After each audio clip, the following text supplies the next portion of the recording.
Mateus, capítulo 7, a partir do verso 1. A santa palavra do Senhor nos diz o seguinte: não julgueis, para que não sejais julgados, porque com o juízo com que julgardes, sereis julgados. E com a medida com que tiveres medido, vos hão de medir a vós. Até aqui. Curva a sua cabeça de novo, vamos mais uma vez ao Senhor em oração. Da lute em Domini.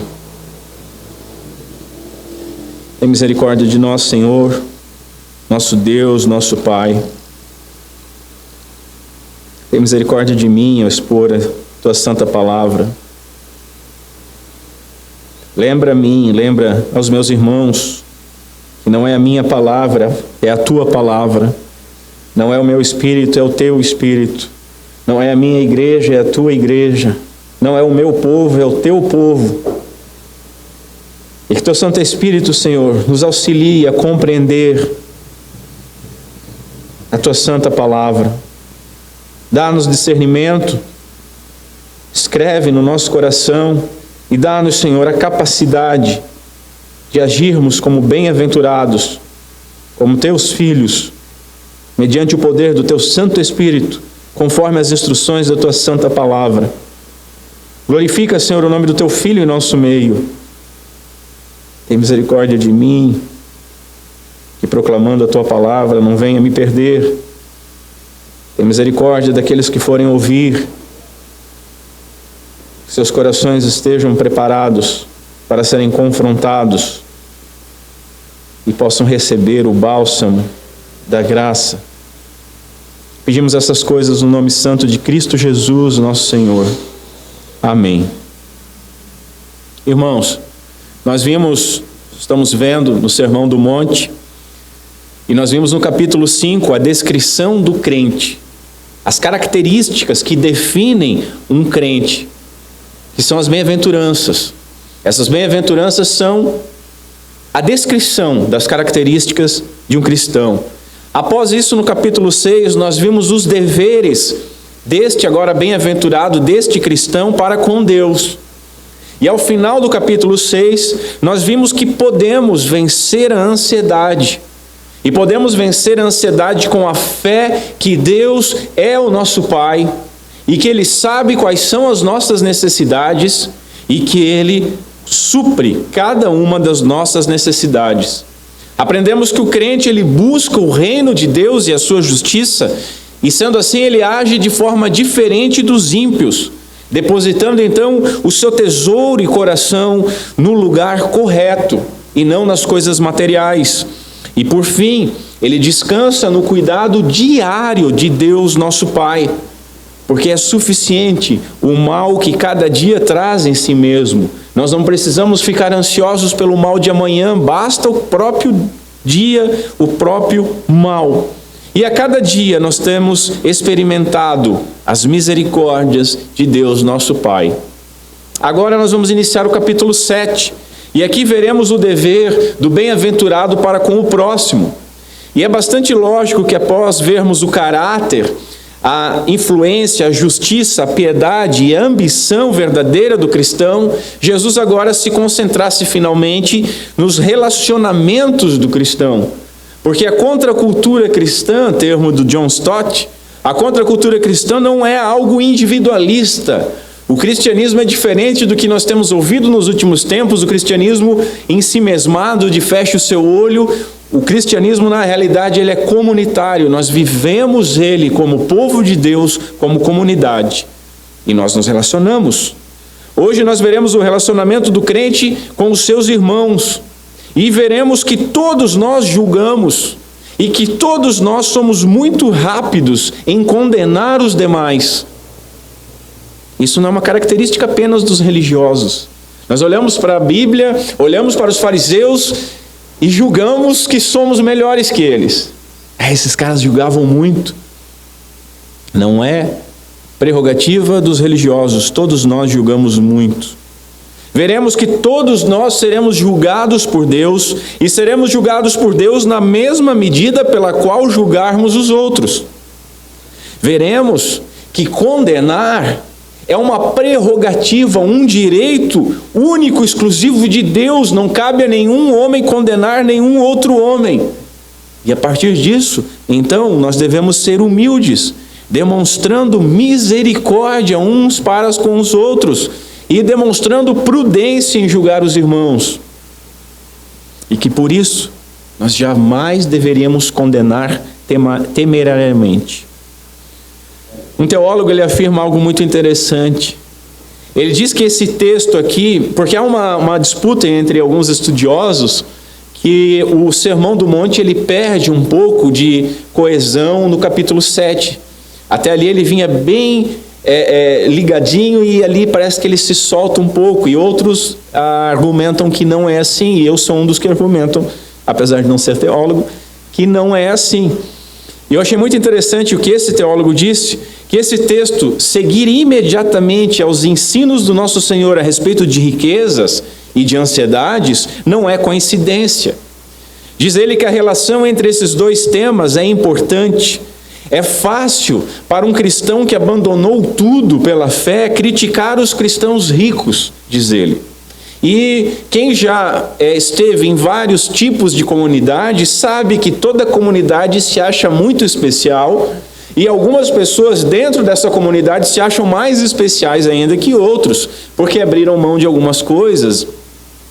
Em nossos dias, nos nossos tenebrosos e confusos dias, com o ressentimento que é fomentado por aquele viés marxista de luta de classes que nos é ensinado desde a mais tenra idade, que foi encarnado por muitas e muitas igrejas, seja pela teologia da libertação ou pela teologia da missão integral, somado a certo repúdio à prosperidade, que também foi fomentado pelo materialismo grosseiro da teologia da prosperidade. Então nota, não há equilíbrio.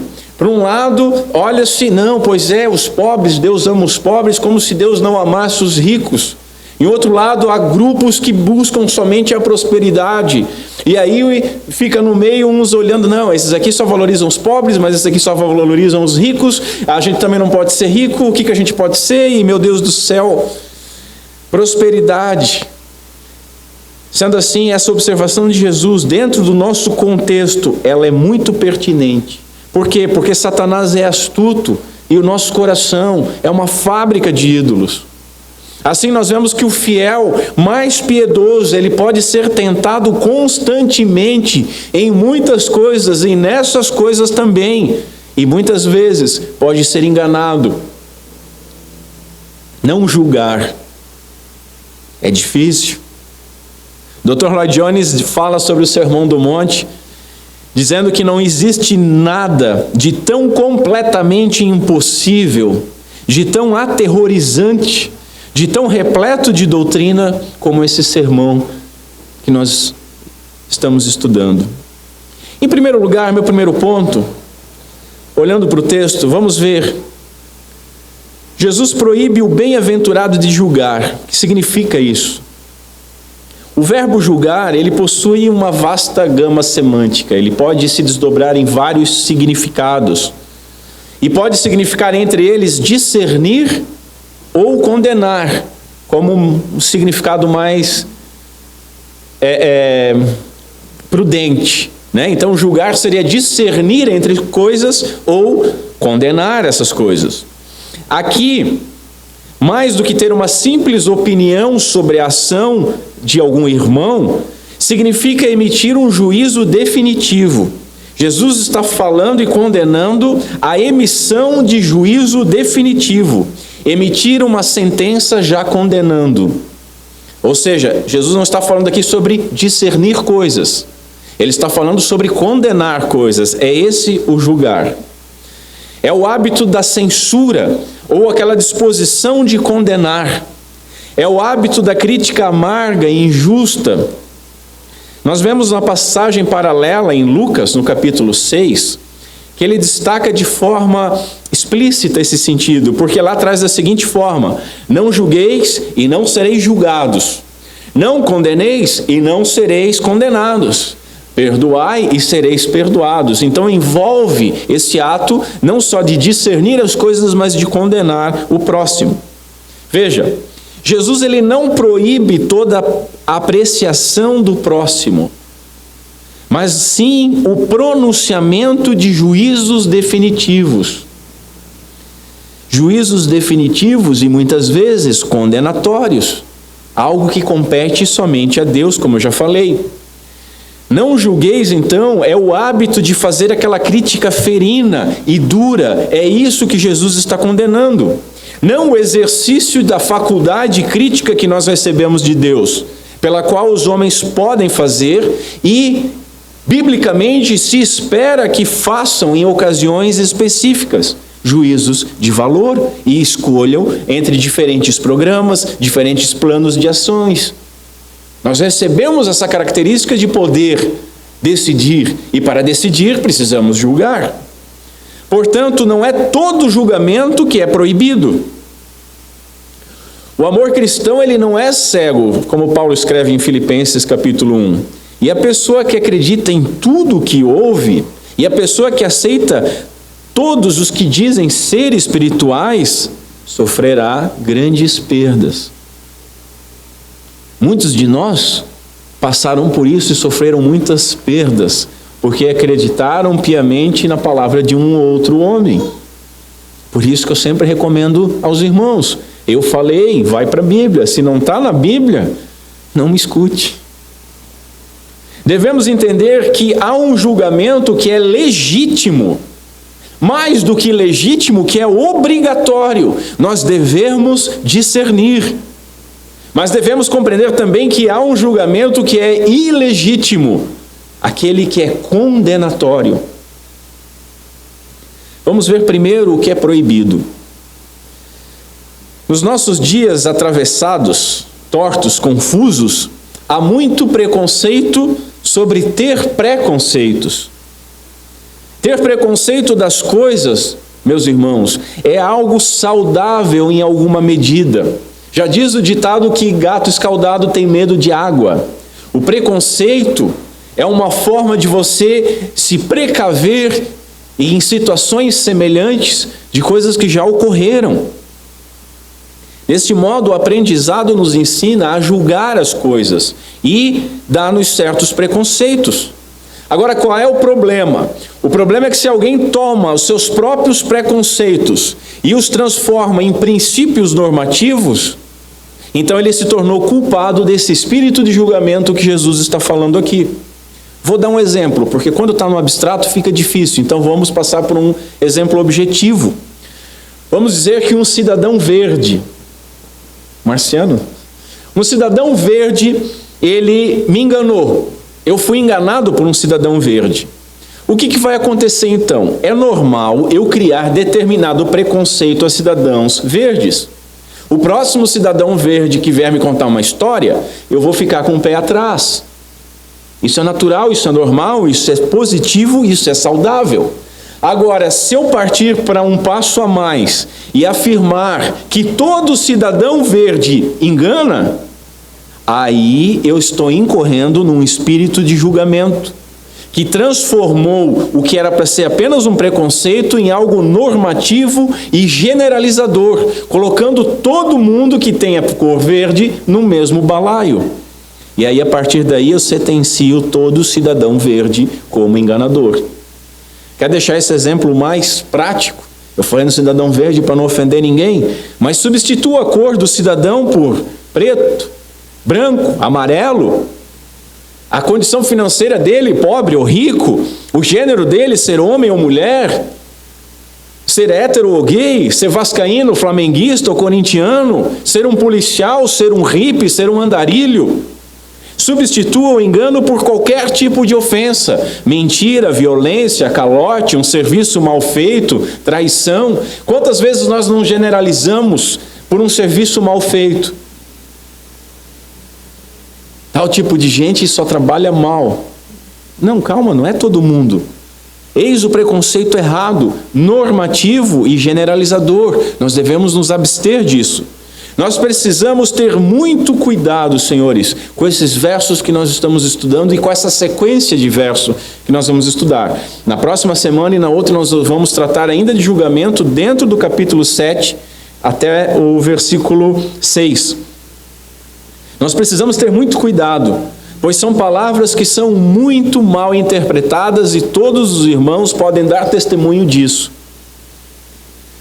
O bispo Raio ensina que nós devemos ter o cuidado de não forçar o significado desse texto. O nosso Senhor, diz ele, não intencionava de modo algum dizer que é errado proferir um juízo desfavorável sobre a conduta ou a opinião de outras pessoas. Ou seja, para a tristeza de muitos daqueles que têm uma atitude mais moranguinho, né? Não julgue. Você fala qualquer coisa, não julgueis. Aqui nós não encontramos uma proibição total e toda abrangente contra o julgamento. Não é isso que o texto está dizendo. E cada vez que alguém vem e levanta a bandeira do não julgueis, a torto e a direito, ele está errando também. Nós não temos aqui uma ordem para fugir de toda crítica. Não julgar não significa ser cego para as injustiças praticadas pelas pessoas. É tarefa de cada seguidor de Cristo, bem como o dever incessante da comunidade de Jesus, da igreja, examinar, vigiar e precaver-se de tudo que não é correto perante Deus. É dever nosso, é responsabilidade nossa. Veja, em todo o Sermão do Monte nós somos instruídos repetidas vezes a sermos diferentes do mundo. Lembram disso? Repetidas vezes a termos uma justiça que exceda a justiça dos religiosos, mantendo então os nossos exercícios de piedade puros. Puros do quê? Da hipocrisia pagã. Lembram? A respeito das ofertas que não deviam ser feitas publicamente, o jejum que não devia ser feito publicamente, a oração que não devia ser com vãs repetições e publicamente. A questão então é simples. Como é que nós poderíamos obedecer essas ordens sem julgar os outros? Eu tenho que agir diferente dos religiosos, mas eu não posso julgar os religiosos. O que eu faço? Você tem que julgar. Você tem que julgar. Jesus tantas e tantas vezes julgou severamente os hipócritas. Nós devemos julgar a nós mesmos, da mesma forma como devemos julgar os membros da igreja que estão em pecado. A gente aprende isso em 1 Coríntios 5. Devemos reconhecer, presta atenção nessas palavras que são fortes, devemos reconhecer que um cão é um cão e que um porco é um porco. Jesus mesmo afirma isso no verso 6. E para isso nós precisamos julgar. Ter discernimento exige julgar as coisas. Seria impossível obedecer essas ordens sem usar a nossa capacidade de julgamento. Irmãos, nós devemos ter opiniões bem formadas e bem decididas. Nós precisamos ter essas opiniões. Paulo nos chama a julgar todas as coisas em 1 Tessalonicenses. Todas as coisas. João nos chama a provar espíritos em sua primeira epístola. E os irmãos lembram quando eu expus isso aqui? Julgar espírito de uma pessoa é julgar a crença dessa pessoa, a doutrina, o ensinamento doutrinário dela. Em qual espírito ela vem? Ela vem no espírito cristão ou vem com alguma coisa meio confusa ali? Discernir espíritos. Aliás, a partir do verso 15, aqui mesmo no capítulo 7 de Mateus, Jesus fala sobre ter cuidado com falsos profetas. Agora veja, como é que nós vamos ficar sem julgar os ensinamentos dos pregadores e vamos definir que alguém é falso profeta? Vamos esperar um anjo descer e apontar? Não vai acontecer. Nós precisamos discernir. E como é que nós poderemos cumprir a ordem de Paulo lá em 2 Coríntios capítulo 6, sem julgar? Diz ele, não vos prendais a um julgo desigual com os infiéis. Porque que sociedade tem a justiça com a injustiça? E que comunhão tem a luz com as trevas? E que concórdia há entre Cristo e Belial? Ou que parte tem o fiel com o infiel? Como que nós poderíamos definir essas coisas sem julgar? Senhores, nós estamos numa época de defesa abstrata, de uma diversidade, né? Já ouviram, né? O pessoal gosta de falar em diversidade, onde nós temos que ser, outro termo que a gente ouve bastante, temos que ser inclusivistas, radicais e sem filtro. Temos que aceitar tudo e todos de qualquer maneira. O politicamente correto, ele nos ordena a não emitir nenhum tipo de julgamento ou de opinião, porque pode ferir alguém. O relativismo, ele nos oprime com uma ideia de que nem ao menos há a possibilidade de julgar. Por quê? Porque os relativistas dizem que tudo é relativo. Se tudo é relativo, então não existe uma verdade absoluta. Se não existe uma verdade absoluta, tudo é verdade ou nada é verdade. Dizem-nos que devemos ser indulgentes e tolerantes com tudo e com todos, com toda forma de comportamento, dos mais vis comportamentos, toda forma de opinião, toda forma e tipo de religião, menos, é claro, o cristianismo, né? O cristianismo é terrível. O cristianismo não pode. Mas todas as outras religiões são bonitas e são de paz e são legais e são bacanas. Para muitos, é hora de esquecer as diferenças, de dar a mão para o coleguinha do lado, ninguém solta a mão de ninguém, e todo mundo de mãos dadas cantando Imagine, ou algo semelhante, numa união pacífica, vivida debaixo de um arco-íris, de tolerância e de suavidade, mais amor. Isso é o que o mundo diz, isso é o que a filosofia diz, isso é o que a mídia diz, o cinema diz, as novelas dizem, os seriados dizem, as músicas dizem. Mas nós não somos guiados por essas coisas, somos guiados pela Bíblia Sagrada. E a Bíblia Sagrada nos ensina que devemos julgar, e nos ensina como julgar.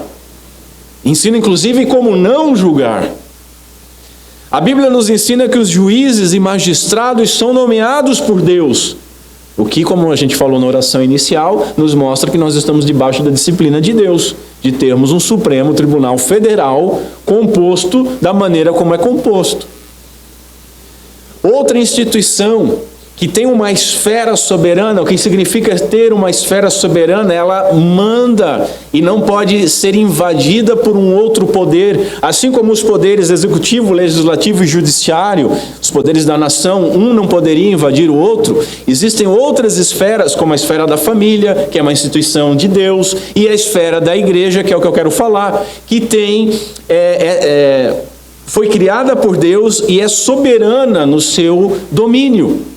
Não é o Estado que tem que mandar dentro da igreja, dizer o que nós fazemos ou o que nós não fazemos. Não é o Estado que tem que dizer como é que nós servimos ou não servimos a ceia do Senhor. E vejam só, a definição da igreja exige julgamento. Qual é a definição clássica desde a reforma de uma igreja? Uma igreja é onde a palavra de Deus é fielmente exposta e ouvida, correto? Onde os sacramentos são fielmente aplicados e recebidos, e onde a disciplina bíblica é corretamente exercida. Como é que nós vamos exercer a disciplina bíblica se não podemos julgar? E como é que nós vamos julgar uma igreja, uma entre outra, com esses parâmetros, se nós não podemos julgar? Entenderam? Portanto, Jesus aqui, eu quero deixar claro, não diz o seguinte: não façam qualquer tipo de juízo. Isso seria impossível sobre todos os aspectos, inclusive sobre o aspecto da obediência bíblica e inclusive sobre o aspecto da obediência às palavras do próprio Senhor Jesus, aos seus ensinos. Julgar é uma coisa que nós devemos fazer. Jesus não ordenou aqui que nós fechemos os nossos olhos diante dos pecados, fingindo que nós não percebemos. Jesus não disse para nós nos abstermos de toda crítica, recusando discernir a verdade e o erro entre o bem e o mal. Ele não disse isso. Mas isso levanta uma questão, então. Como julgar corretamente? Não proferindo juízo sobre alguém ou sobre uma situação em que nós não conhecemos todos os fatos, pois todas as circunstâncias e fatos devem ser conhecidos para nós podermos avaliar. Nós precisamos procurar entender se em algum momento, em alguma coisa que nós estamos vendo, há alguma explicação, se há alguma justificativa para aquilo que houve. Nós precisamos julgar com misericórdia, nos colocando no lugar da pessoa que está sendo julgada. Nós nunca devemos proferir um julgamento apressado, aquele julgamento já com sentença, aquele que não está decidindo se é uma coisa ou outra, já está condenando. Nunca devemos proferir um juízo final sobre alguém, porque isso é com Deus. Mas nós podemos e nós devemos julgar o que as pessoas fazem, o que as pessoas dizem, o que as pessoas creem, mas nós não temos direito de julgar as pessoas. Veja, eu tenho que ter direito de julgar e dizer, teu ensino está errado. Mas eu não posso dizer, teu ensino está errado e tu vai para o inferno. Não cabe a mim. Em João 7, capítulo 7, verso 24, Jesus ele proíbe o falso juízo, aquele que é feito a partir do que se vê, da aparência. Não julgueis conforme a aparência, mas julgai conforme a reta doutrina. Vejam, há uma ordem de não julgamento e uma ordem de julgamento e um estabelecimento de como fazer esse julgamento. Jesus nos ordena, se formos julgar, que façamos um julgamento justo, traz a NVI, aonde se pronuncie uma sentença justa. Como que se faz isso? Obtida a partir de um julgamento conforme a reta doutrina. Há um padrão, há um molde. E esse molde é o que nós devemos estar acostumados e nós não estamos acostumados. É a Bíblia Sagrada. Nós não podemos ouvir uma coisa de um político, de um filósofo, de um psicólogo, de um pastor ou de alguém e analisar aquilo pelo nosso sentimento. Tem que ser analisado pela Bíblia. Os nossos sentimentos são enganosos. Nós vamos atrás de retórica. O coração é enganoso. Reta doutrina. Veja, essa doutrina condena a todos. Por isso que nós temos que nos colocar também no lugar de quem nós estamos julgando. Porque essa doutrina condena a todos. Por quê? Porque todos pecaram. É o que nós aprendemos em Romanos 3. Em 1 João 1, aprendemos que aquele que diz que não tem pecado é mentiroso. Ou seja, o julgamento ele deve ser sempre temperado com misericórdia. Nós vamos ver aqui, mais à frente, no verso 12, a regra áurea do Evangelho. Fazer ao outro aquilo que nós gostaríamos que fosse feito a nós mesmos. Se colocando na posição de quem está sendo julgado, você gostaria de receber misericórdia. Então, use de misericórdia. Use o seu julgamento, é claro. O verso não proíbe que você julgue segundo a reta justiça, mas não critique os outros em uma forma de censura ou como se estivesse investido de autoridade e tivesse o direito de realizar o julgamento dos seus companheiros, escreveu Charles Spurgeon. A ordem de não julgar não é uma exigência para que nós sejamos cegos, mas antes uma exortação para nós sermos generosos. Não é uma ordem para não julgar, é uma ordem julguem, mas julguem com misericórdia, com generosidade, não condenem. E qual julgamento então é proibido? Já me antecipei. Nós nada encontraremos no ensino de Cristo ou dos apóstolos que nos proíba formar uma opinião e agir de acordo com ela. Contudo, nosso Senhor adverte a respeito do terrível perigo que é nós condenarmos alguém pronunciando um julgamento final, sentenciando alguém, porque é nessa medida que nós seremos julgados. Ser crítico e fazer discriminação é indispensável. Todavia, ser hipercrítico é algo lamentável, escreve um teólogo.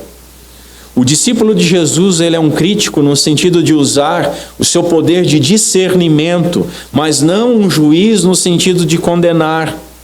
Nós confundimos isso. Nós confundimos isso por causa da poluição do pecado. Nós nos atrapalhamos com os poderes e as características que Deus nos deu e nos formou. Deus julga e nós fomos criados à sua imagem e semelhança, correto? Portanto, não fazer nenhum tipo de julgamento seria uma contradição da nossa própria natureza. A nossa própria natureza recebeu a capacidade de avaliar valores. Mas aí veio o problema, ainda no Éden. O homem desobedece a Deus, e desobedecendo a Deus passou a conhecer o bem e o mal, e por consequência desse ato de desobediência, os seus julgamentos passaram a ser condenatórios, passaram a ser carnais. Jesus não nos diz que nós deixemos de ser homens. Ele não diz para nós irmos contra a nossa natureza instituída, constituída, formada por Deus, a imagem e semelhança, deixando de lado qualquer poder crítico. Poder esse que nos distingue dos animais. Hoje a sociedade valoriza demais os animais. E hoje a sociedade tenta fazer com que o homem seja parecido com os animais. Mas nós temos uma diferença crucial com os outros animais: a capacidade de julgar. Mas o que ele está pedindo para nós é que nós renunciemos à ambição presunçosa de sermos Deus, colocando-nos na posição de juízes. Por que o homem desobedeceu no Éden? E vós sereis iguais a Deus. E a partir daquele momento, a nossa capacidade de julgar, aquilo que nos foi dado, a imagem e semelhança de Deus se bagunçou. E ficamos diferentes de Deus, julgando de forma errada. Irmãos, há inúmeras formas de cairmos nesse pecado. Devemos lembrar que Jesus ensina no Sermão do Monte a natureza interior da lei. Lembram disso? Assassinato e adultério. Eu posso ser um assassino ou um adúltero sem cometer o ato em si, mas só nos meus pensamentos e nos meus desejos. Isso revela o perigo da interioridade, do julgamento e da condenação. O que passa no nosso interior. Talvez você ou eu podemos dizer o seguinte: nós não falamos mal de ninguém. Eu não falo mal de ninguém. Né? Mas a lei julga e condena o nosso coração. E vamos para a Bíblia. Quando Jesus conta a história do fariseu e do publicano, não nos é dito que o fariseu manifestou publicamente o que ele achava. A advertência, então, fica até mesmo para as nossas orações, porque as nossas orações podem ser cheias de julgamento e de condenação. Podem nos trazer julgamento e condenação na mesma medida que nós temos usado. Você já pensou sobre isso? Você já pensou que a sua oração pode estar te condenando? Vamos lá para Lucas 18, diz o seguinte: Jesus fala assim, o texto, disse esta parábola a uns que confiavam em si mesmos, crendo que eram justos e desprezavam os outros.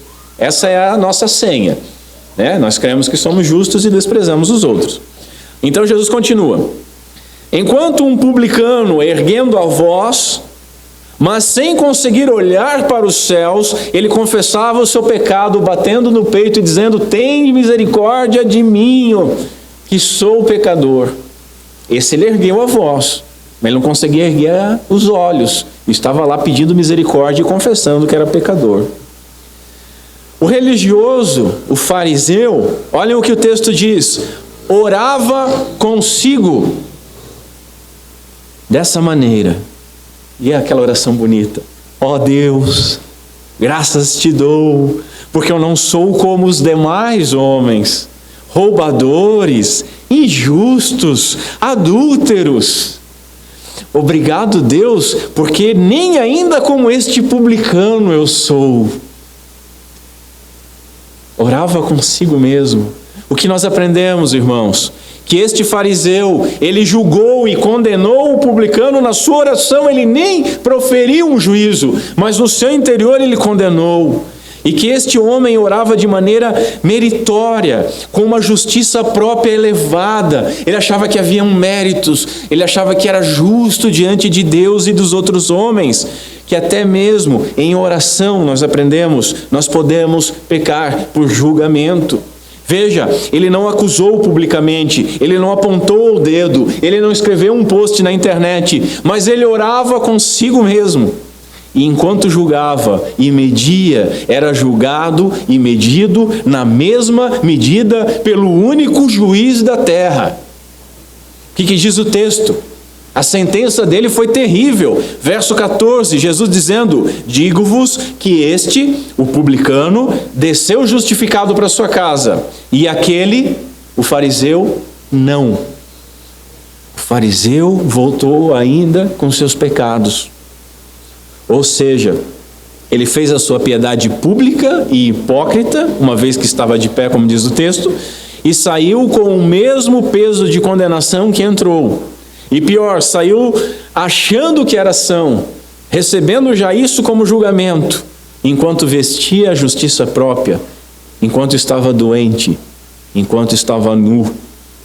Aqueles que buscam a justiça do reino são confrontados com dois tipos de perigo: ou uma atitude precipitada de julgamento, imprudente e temerário, ou uma recusa omissa de fazer qualquer julgamento. Não, eu não vou julgar. Não cabe a mim julgar. Ah, mas o cara está falando abobrinha, ele está negando a Escritura. Não cabe a mim julgar. Ah, mas ele está fazendo isso está destruindo a família dele. Não julgueis. Né? A gente erra pelos dois lados. Por isso nós precisamos de prudência. E prudência que só o Espírito Santo pode nos dar graciosamente. Depois, Jesus nos ensina que julgamentos imprudentes serão julgados da mesma forma como eles foram julgados. Da mesma forma. Em primeiro lugar, jamais podemos esquecer algo que as pessoas tendem a esquecer. Todos seremos julgados por Deus.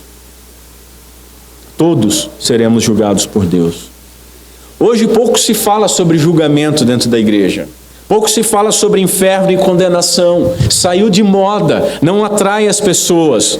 Todavia, restringir, eliminar ou diminuir o julgamento divino é dilacerar completamente o Evangelho.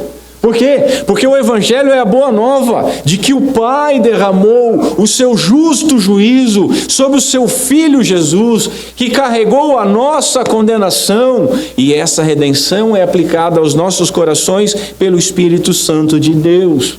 O Evangelho traz, essa boa nova traz, ela exige primeiro uma consciência de condenação, e depois ela ainda traz a condenação do nosso pecado em Cristo.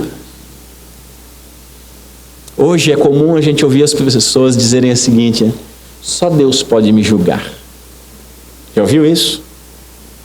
Só Deus. Tem até adesivo de carro já. Só Deus pode me julgar. Letras de músicas bonitas dizem: só Deus pode me julgar.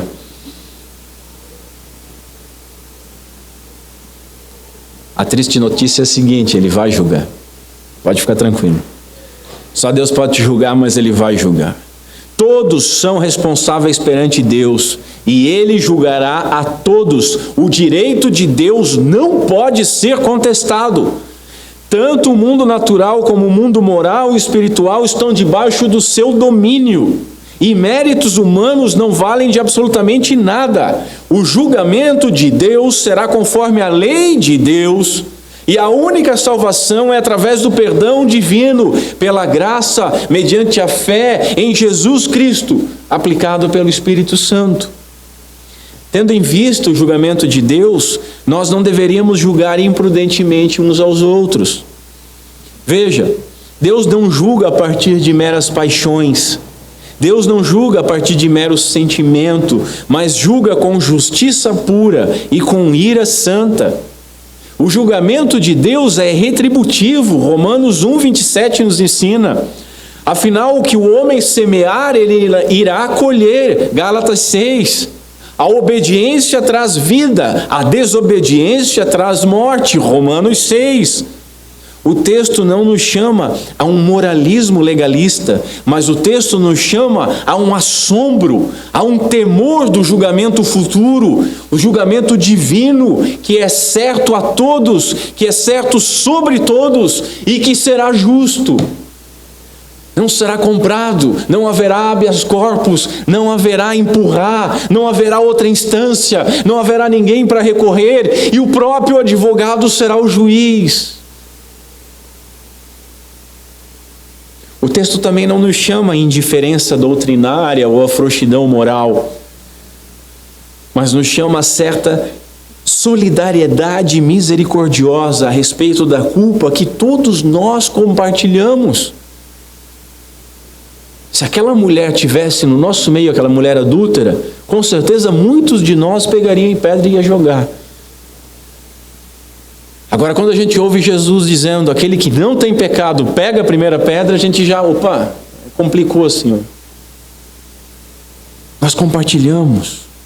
Nós não devemos ser rudes. Nós não devemos ser condenatórios. Nós devemos nos guardar de um espírito crítico que tudo critica e em tudo encontra falhas. Nunca consegue enxergar nada bom. E sou eu pregando isso, hein? O crente sempre deveria entender que está vivendo na presença de Deus, diz o Dr. Lloyd Jones. Nós estamos sempre na presença de Deus. Nós estamos aqui hoje, agora, na presença de Deus. Mas quando nós estivermos lá fora, também estaremos. E quando você estiver fazendo a sua oração hipócrita, obrigado porque eu não sou como fulano, você também está diante de Deus. Esse pensamento deve determinar e controlar todas as facetas da nossa vida. Quando exercemos julgamentos, devemos tomar cuidado com uma linha tênue de visão. É muito fácil você passar de um lado para o outro entre ser crítico e maldoso. É rapidão para você ultrapassar isso. Crítica autêntica é algo excelente. Crítica autêntica, crítica verdadeira na literatura, na arte, na música, em qualquer atividade humana, o Dr. Lloyd Jones diz que é uma das mais elevados exercícios da mente humana. Precisa de muita capacidade, precisa de muita leitura, precisa de um intelecto muito grande. Contudo, aquele que tem prazer na crítica, e aí fala com nós mais normais assim, aquele que tem prazer na crítica, prazer na malícia, prazer nos próprios méritos, peca. Esse é maldoso. Aquele que tem prazer, tem comichão no ouvido de ouvir que o outro pecou, que se deleita quando ouve algo desagradável do próximo, seja ele inimigo ou não, ele peca. Provérbios nos ensina a nós não nos alegrarmos, não fazemos festa quando o nosso próprio inimigo cai. E muitas vezes não é nem o nosso inimigo, a gente ouve alguma coisa de alguém, parece que aquilo faz um bem. Minha justiça agora própria cresceu. Obrigado, Senhor, porque eu não sou. Misericórdia de nós. Nossa inveja e o ciúme são revelados pela satisfação interior, quando nós descobrimos que o nosso próximo incorreu em algum delito. Então podemos ter certeza que esse erro, que esse pecado já infeccionou o nosso coração. O Carson, um teólogo, ele afirma que a força télica é de telos, finalidade, o objetivo do texto. O objetivo desse texto, a força desse texto, está na expressão para que não. Essa é a força do texto. Veja, não devemos assumir o lugar de Deus no julgamento, para que não o próprio Deus não nos chame a prestar contas por nós tentarmos usurpar o lugar que pertence a Ele. É quase como se Ele olhasse para nós e dissesse: filhão, quem condena sou eu, baixa a bola. Sabendo disso, lembremos-nos em segundo lugar que seremos julgados por Deus da mesma forma e com a mesma sentença. E vamos agora ver o que é forma e sentença. Jesus condena o hábito nocivo enraizado na natureza humana de criticar já condenando. Dificilmente teremos conhecimento suficiente para julgar alguma coisa de forma imparcial. Quando o homem exerce um juízo temerário, ele não está apenas usurpando um julgamento que só pertence a Deus, mas também ele está estabelecendo o critério do próprio julgamento. Isso é forte, irmãos. Não julguemos o coração dos outros, diz um puritano, nem as suas intenções, pois pertencem a Deus a prerrogativa de testá-los, e nós não devemos ocupar o lugar de Deus. E todos erramos nisso. Todos erramos nisso. Quem me conhece sabe a dificuldade que eu tenho para segurar o meu tom crítico. E se eu dissesse aqui também, quem não tiver errado nisso, atira a primeira pedra, eu poderia ficar tranquilo, porque eu sei que os irmãos não iam me apedrejar. Todos nós erramos nisso. Até aquele que diz não julgar. Ah, não, eu sou diferente. Ele já está julgando todos os outros, porque os outros julgam, mas ele não. Não há escapatória. Isso é que eu acho maravilhoso na lei de Deus. A lei de Deus, ela condena todos. Ela não deixa um espacinho, uma área neutra. Não, ela vem e condena todos. Todos nós erramos nisso. O tipo de juízo ensinado aqui no verso 2, ele pode ser ilustrado por aquele episódio de Davi, quando o profeta Natã chega e conta ali uma certa história. Olha, tinha um homem rico que tinha só um bezerrinho, e aí, aliás, tinha um homem rico e um homem pobre. O homem pobre tinha só um bezerrinho, o homem rico foi lá e tomou esse bezerrinho e sacrificou. E aí Davi já enche o peito e diz: a morte, já condena o cara à morte. Após dar a sentença, Natã revela para Davi que ao condená-lo, estava condenando a si mesmo. Isso está lá em 2 Samuel 12. É a si mesmo. Não, como é que um cara tendo muitas coisas vai tirar o único bezerrinho do outro? Morte para ele. Filhão, é você. É você. Somos nós. Jesus diz: porque por tuas palavras serás justificado e por tuas palavras serás condenado. Nós devemos aprender isso. É na mesma medida. O princípio deve estar claro. Ao assumirmos uma posição de juízes, estamos reivindicando a capacidade de julgar os outros. E aquele que usurpa o cargo de juiz será chamado ao tribunal de Deus na condição de réu. Não queremos isso. Aqui também a hipocrisia é condenada. Portanto, és inexcusável quando julgas, diz Paulo. É inexcusável quando julgas, ó homem, quem quer que sejas, porque te condenas a ti mesmo naquilo que julgas o outro, pois tu que julgas, fazes o mesmo. Inexcusável por julgar? É isso que Paulo está falando? Que o homem não recebe perdão porque julgou? Não. Mas ele não recebe perdão porque ele comete os mesmos pecados ou outros piores. Entenderam a mecânica? A gente gosta de esconder os nossos erros assim, deixa aqui, e aí foca no erro do outro. Todo mundo olha para lá, não vê aqui, a gente fica bacana. Lembremos-nos, em terceiro lugar, que seremos julgados com a mesma medida. Com a medida que medirmos os outros, seremos medidos. Ou seja, se julgarmos com misericórdia, nós encontraremos misericórdia. Se não julgarmos, então ela nos será negada. Se julgarmos e usarmos de bondade, encontraremos a bondade. Se julgarmos sem bondade, ela nos será igualmente negada. Nós vimos que os misericordiosos são bem-aventurados, lembram? E por que eles são bem-aventurados? Porque os misericordiosos encontram misericórdia. Nós temos sido misericordiosos? Contudo, nós gostamos de rebaixar o outro para que nós mesmos pareçamos grandes. Nós não devemos desprezar nosso irmão, não devemos fazer pouco caso dele, julgando precipitadamente, injustamente. Isso tudo é uma forma de justiça própria, plantada pelo orgulho, regada pelo egoísmo da nossa natureza caída. Infelizmente, o zelo desmedido e sem misericórdia que nos tenta, ele converte-se rapidamente em sentimento de superioridade espiritual e moral. E movidos pela nossa justiça própria, que é autoindulgente, que nunca vai nos condenar, colocamos-nos a criticar e a condenar os nossos irmãos por qualquer coisa que seja. Matthew Henry pergunta o seguinte: o que seria de nós se Deus fosse tão rigoroso e severo a nos julgar, como somos ao julgar os nossos irmãos? E se Ele fosse nos pesar na mesma balança? Isso é sério. Meu terceiro ponto: qual então a nossa resposta que Jesus exige de nós? E aqui nós vamos para as aplicações. Como que o texto nos atinge? O que ele fala para nós? O que ele exige de nós? Em primeiro lugar, Jesus, nosso Rei, Ele nos exorta a vivermos conforme a libertação operada naqueles que foram chamados ao reino. Nós estamos sobre a lei do reino. Nós estamos sobre a autoridade do Rei. Se realmente somos cristãos, vivamos então de acordo com aquilo que Jesus ordena.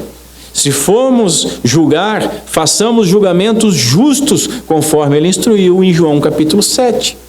Conforme a reta doutrina, não conforme a aparência. Existem questões essenciais em conexão com a fé, sobre as quais nós não podemos tolerar dúvida alguma, ao passo que outras são indiferentes, são pequenas, são picuinhas. Nós jamais devemos elevar essas últimas a um nível de importância vital. Julguemos por princípios, por doutrinas basilares e não por religiosidade, não por falsa piedade.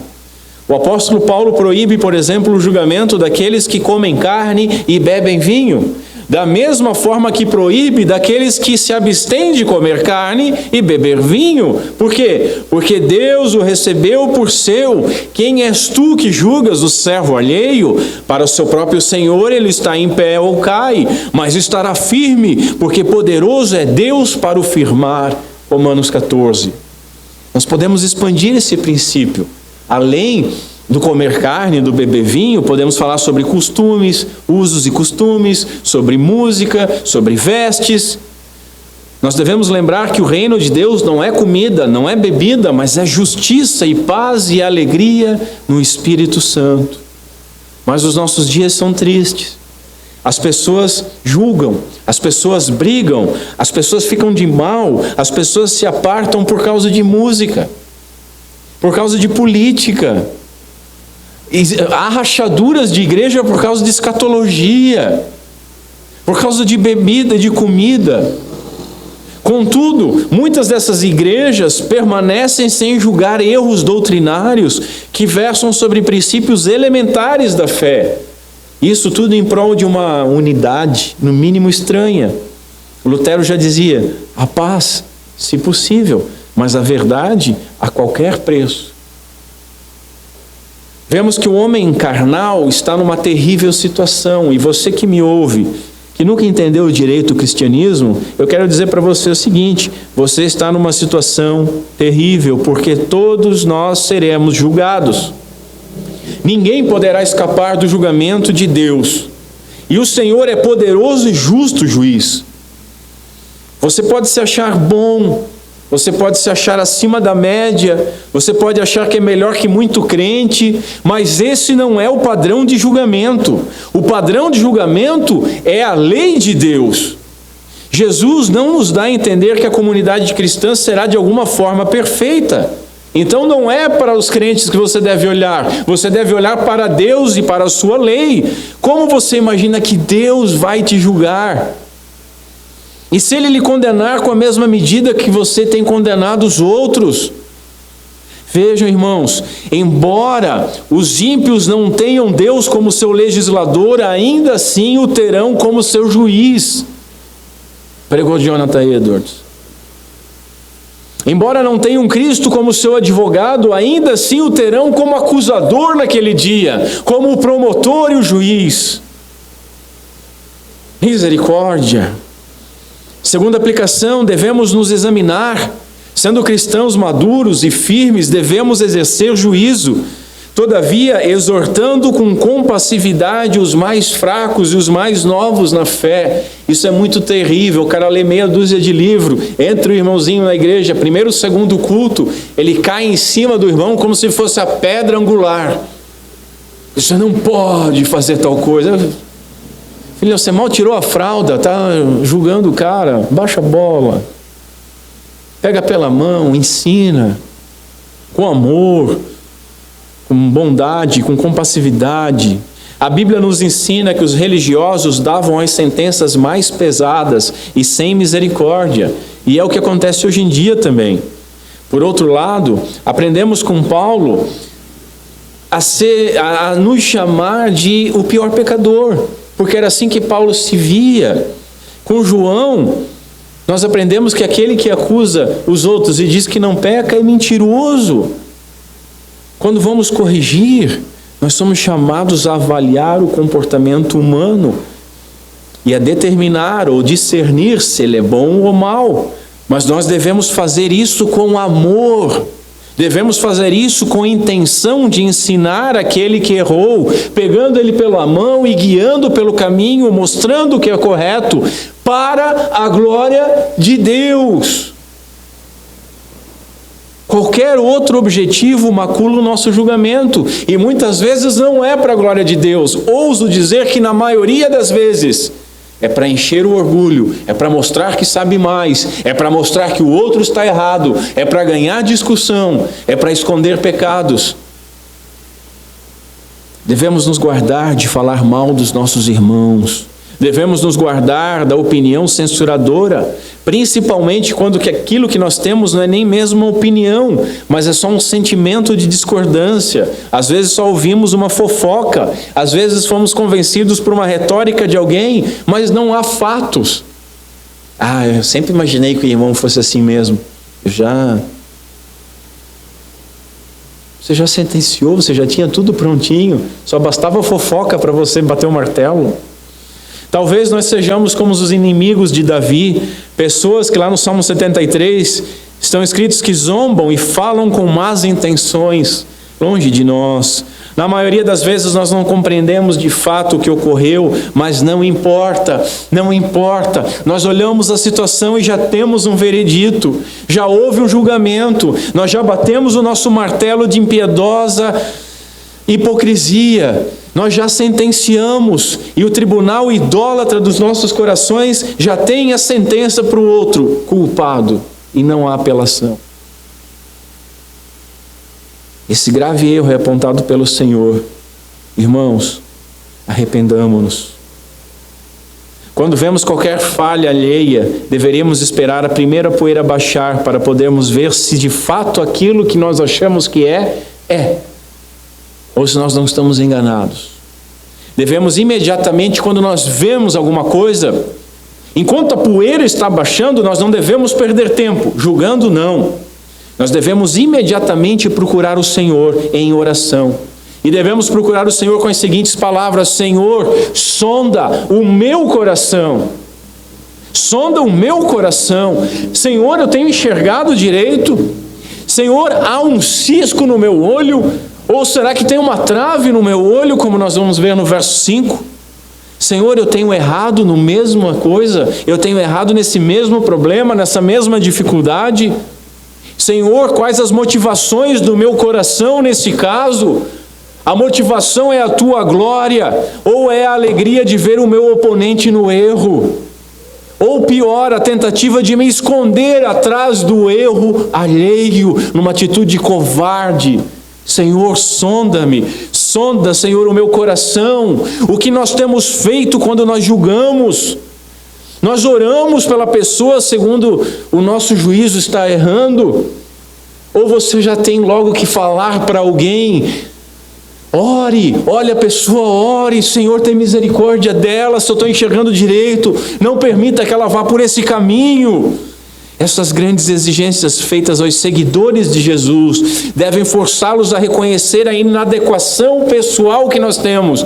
Nós não somos aptos para julgar e deve nos levar à oração. A oração pela pessoa que nós vemos errando e a oração por nós mesmos. Conhecendo-nos devidamente, devemos nos ocupar sobretudo no tribunal da nossa própria consciência. E devemos, segundo Spurgeon, julgar os traidores que estão dentro do nosso peito, antes de querer julgar o outro. Nós vemos que o homem carnal é aquele que se acha justo, é aquele que julga todos impiedosamente. Senhores, que nenhum dos senhores seja igual a Eliú, um daqueles amigos de Jó, que no meio do lamento doloroso de Jó, o acusou: que homem há como Jó, que bebe a zombaria como água.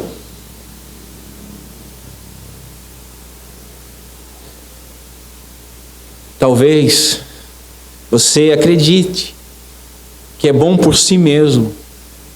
Talvez você diga no seu coração: eu não preciso de religião para ser justo. Mas eu te pergunto, qual é a sua justiça? Qual é o seu padrão? Meça-se pela lei de Deus. Lá é que você vai encontrar a sua real condição e a sua condenação. Ainda pode dizer que é melhor que os outros, mas será que você é bom o suficiente para ser aceito por Deus?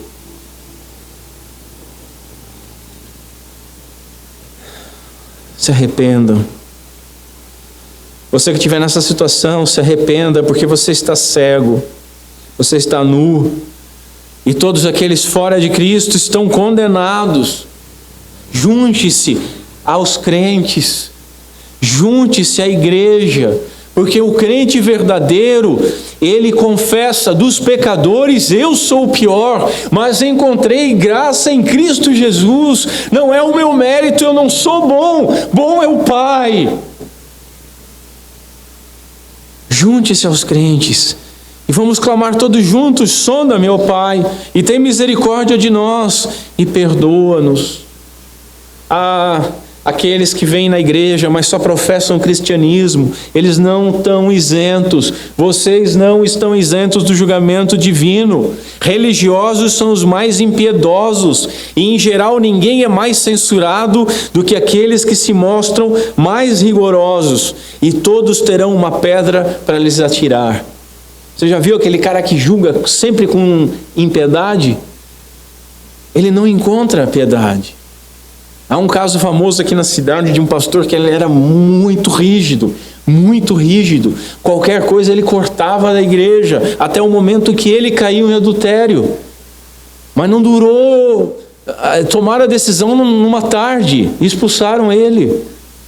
Porque foi o que ele fez. Foi a forca que ele, como Mordecai, fez.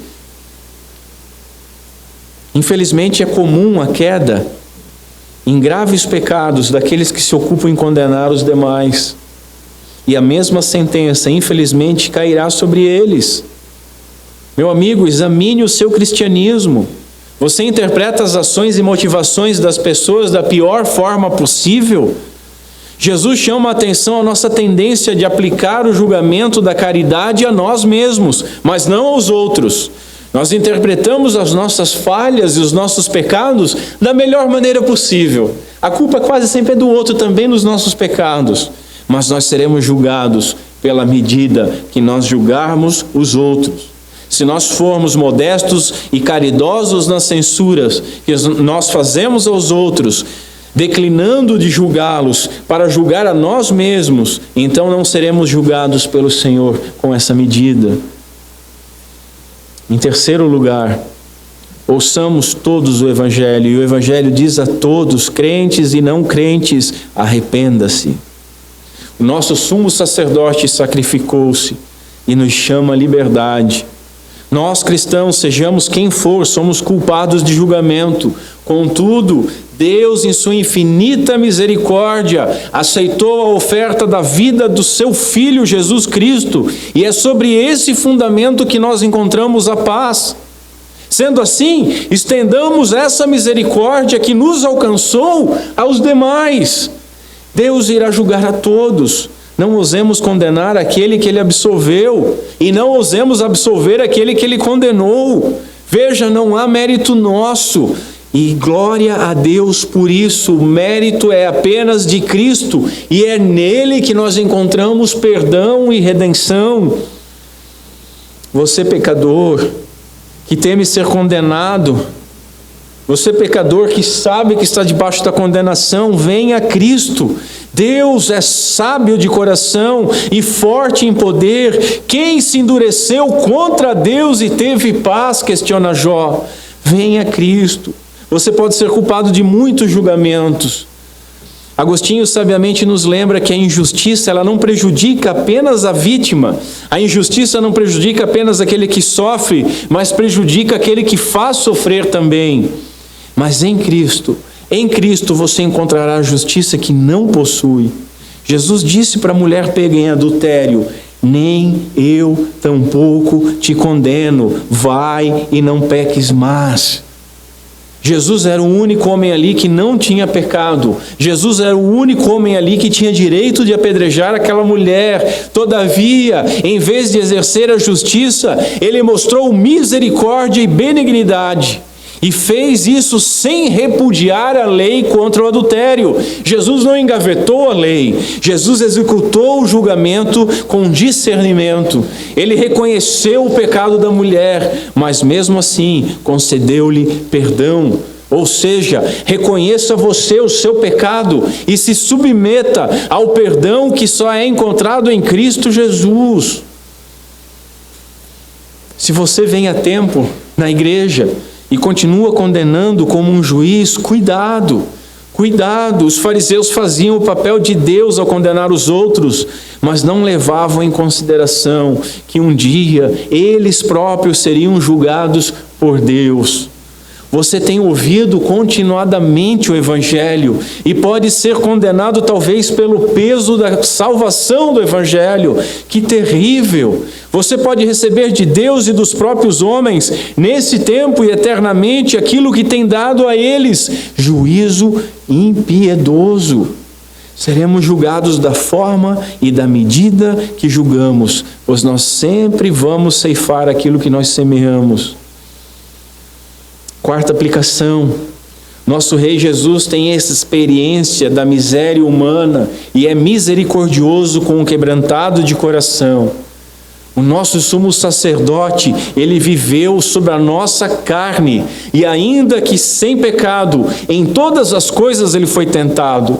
O nosso Rei e sacerdote tem experiência em todas as coisas, em todas as nossas lutas e tentações, e nele ele oferece perdão. Ele nos chamou graciosamente.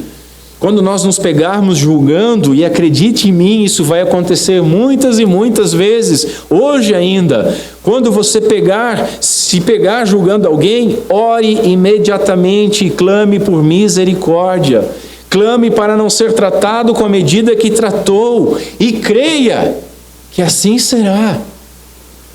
Vá a Cristo e creia.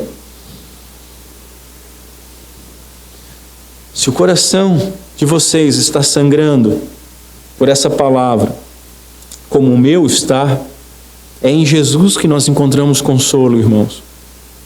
Eu mesmo tenho julgado e condenado muito. A linha que separa um julgamento piedoso da condenação impiedosa, ela é ultrapassada facilmente. Mas nós não gostamos de ser julgados. E gostaríamos menos ainda de receber a nossa própria medida de julgamento. Por isso é bom colocar-nos nos lugares daquele que nós iremos julgar e julgar com a misericórdia que nós gostaríamos de receber. Nós vamos ver isso na regra de ouro. Tudo que vós quereis que os homens vos façam, fazei-lo também vós, porque esta é a lei e os profetas. Todavia, nem sempre conseguiremos. Isso nós devemos confessar diariamente ao nosso juiz. Julgamos pessoas que estão na mesma condição que a nossa. São pecadores, estão sujeitas às mesmas afeições, estão sujeitas às mesmas tentações, estão debaixo da mesma lei e debaixo do mesmo juiz. Esse texto, ele deve encorajar cristãos que têm pouco vigor. Nós vivemos na graça, não pela lei. Nós vivemos na graça e pela graça. E é somente em Cristo Jesus, pela sua justiça, que o Pai nos enxerga como justos. A nossa justiça deve ser posta de lado, porque ela é poluída pelo pecado e ela não nos ajuda, mas a nossa justiça só condena. Que nós possamos abrir mão da nossa justiça pela justiça perfeita, que não está em nós, que vem do alto. O crente, ele deve enxergar o outro como alguém tão justo quanto a si próprio, pois em nenhum momento somos mais que o outro. Quando nós olhamos alguém em pecado, peçamos misericórdia por ele e por nós.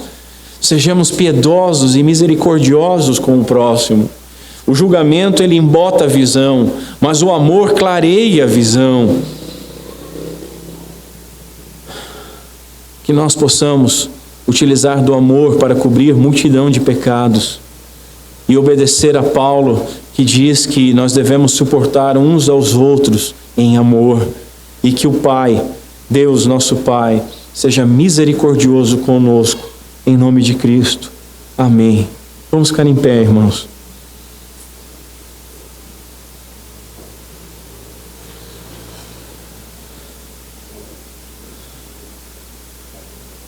Tudo que eu falei aqui resume-se a poucas frases que você deve guardar no seu coração. Não fomos impedidos de julgar, devemos exercer julgamento, mas julgamento conforme a reta doutrina. Nós não devemos sentenciar ninguém, porque tanto alguém que nós vemos errando, quanto nós estamos debaixo de Deus, que é o nosso juiz.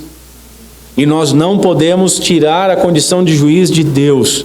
E devemos usar de misericórdia. E devemos lembrar que se nós ultrapassarmos e julgarmos e condenarmos, nós receberemos a mesma medida. E seremos condenados da mesma forma. E que Deus tenha misericórdia de nós. E que Deus nos dê aquilo que Ele exige de nós. Senhor Deus, nosso Pai, tem misericórdia de nós. Sonda os nossos corações, Senhor, e tem misericórdia de nós. Quebranta os nossos corações e tem misericórdia de nós. Tem misericórdia porque nós temos tentado usurpar o Teu posto de juiz. Nós temos tentado esconder os nossos pecados, apontando os erros dos outros. Nós temos nos deliciado quando os outros caem. Nós não temos aproveitado a queda dos outros para julgar a nós mesmos.